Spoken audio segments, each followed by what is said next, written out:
না আপনার আত্মসহায়ককে খুঁজতে যাবেন আপনার বাড়িতে?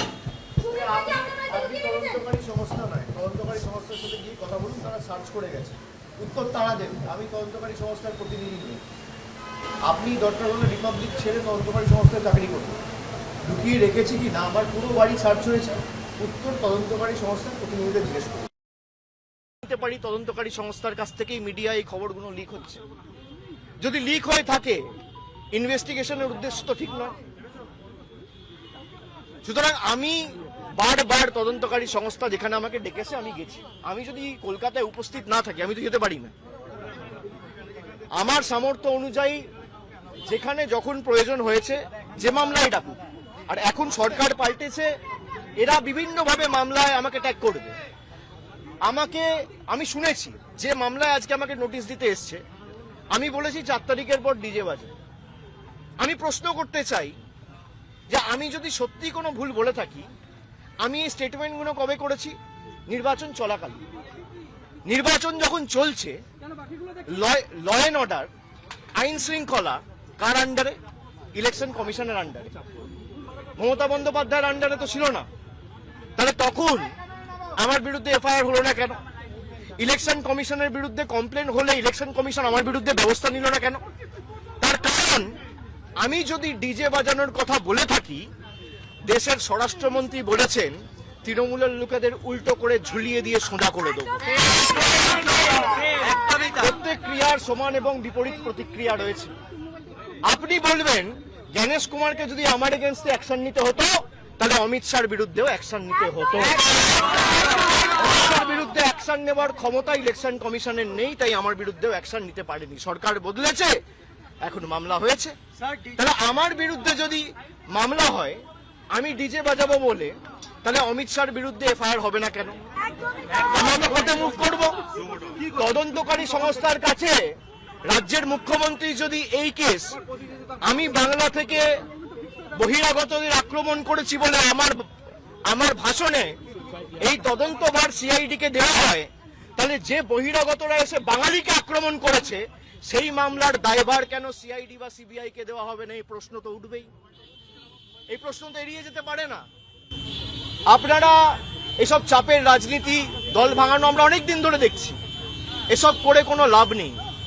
30 লক্ষ মানুষকে আপনারা ভোটার তালিকার বাইরে রেখে ভোট করেও তৃণমূল 41% ভোট পেয়েছে। 2,60,00,000 ভোট তৃণমূল কংগ্রেস পেয়েছে। তাদের প্রতিনিধিত্ব তৃণমূল কংগ্রেস করবে। এক চুল জায়গা তৃণমূল কংগ্রেস ছাড়বে না।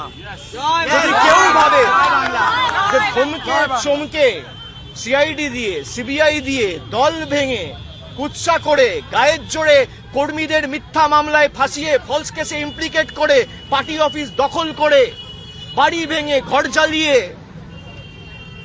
তৃণমূল কংগ্রেসকে দমিয়ে দেবো, সিপিএম এর বিরুদ্ধে লড়াই করে 34 বছরের জগদ্দল পাথরকে সরিয়ে তৃণমূল কংগ্রেস ক্ষমতায় এসছে মানুষের আশীর্বাদ নিয়ে। 2011 সালের পরিবর্তন আর 2026-এর পরিবর্তনটা খালি একটু তুলনা করুন। মানুষের মধ্যে কোনো আবেগ নেই, স্বতঃস্ফূর্ততা নেই। 8টার পর রাস্তা শূন্য, ফাঁকা। বিজেপি বিজয় মিছিল বার করতে পারছে না। যারা বড় বড় ভাষণ দিচ্ছেন, আমি বলবো রাজনৈতিকভাবে মোকাবিলা করুন। মানুষ যদি আপনাদের জিতিয়ে থাকে, মানুষের জন্য কাজ করুন।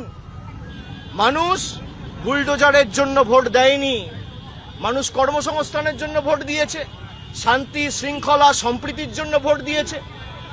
মানুষ উন্নয়নের স্বার্থে ভোট করুন। উন্নয়ন, দিল্লির সাথে লড়াই করে টাকা আনুন। আপনারা ভোটের আগে বলেছিলেন অন্নপূর্ণা ভান্ডার, আর ভোটের পর মানুষ দেখছে বুলডোজার। এই দ্বিচারিতা তো চলতে পারে না।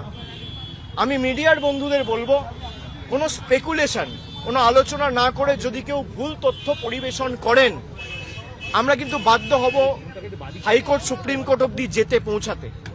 আপনাদের দায়িত্ব, আপনারা সঠিক তথ্যটা মানুষের কাছে উপস্থাপিত করবেন, পরিবেশন করবেন। আপনারা রটনাকে ঘটনা বানিয়ে দেখাবেন না।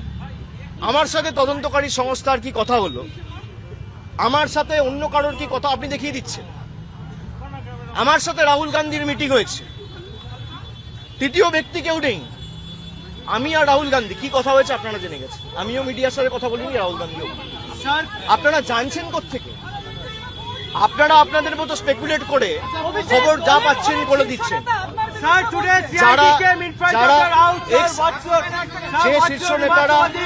যে শীর্ষ নেতারা আমার বিরুদ্ধে কথা বলছে, দলে আলোচনা করার জায়গা রয়েছে। এবং আপনি স্পেসিফিক্যালি বলতে পারেন কল্যাণ বন্দ্যোপাধ্যায় বলেছে। কল্যাণ বন্দ্যোপাধ্যায়ের অধিকার রয়েছে আমাকে নিয়ে কথা বলার। কল্যাণ বন্দ্যোপাধ্যায়ের অধিকার রয়েছে আমাকে নিয়ে 4টে কটু কথা বলার। কল্যাণ বন্দ্যোপাধ্যায় আমাকে ছোট থেকে মানুষ করেছে, আমি বড় হতে দেখেছি।